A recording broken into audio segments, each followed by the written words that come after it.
அம்மா இவரை பாரு, 2 துண்டு இஞ்சி வாங்கிட்டு சொன்னா எவ்வளவு இஞ்சி வாங்கிட்டு இருக்காருன்னு பாரு. இது இஞ்சி இல்லம்மா, மா இஞ்சி. இது மா இஞ்சியா? மாத்தி வாங்கிட்டாரா?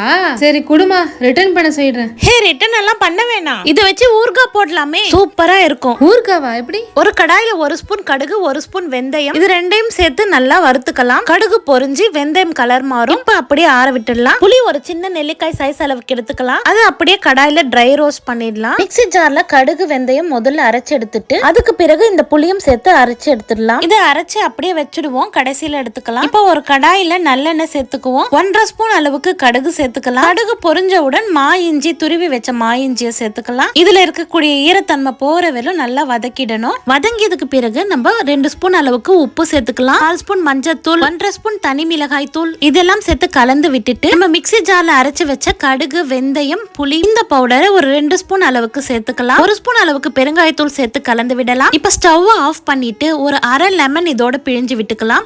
அவ்வளவுதான், மாங்காய் இஞ்சி தொக்கு ரெடிங்க. இந்த தொக்கு ஊறுகாய் ரொம்ப நல்லா இருக்கும். சாம்பார் சாதம், தயிர் சாதம் எல்லாத்துக்கும் அல்டிமேட்டா இருக்கும். இது இன்ஸ்டன்டா செஞ்சிடலாம். இந்த சீசன்ல மாங்காய் இஞ்சி கிடைக்கும். ஒரு முறை ட்ரை பண்ணி பாருங்க. உங்களுக்கான ஒரு விடுகதை. கிணற்று நிறைய தண்ணி உண்டு, ஆனால் குருவி குடிக்க தண்ணீர் இல்லை. அது என்ன?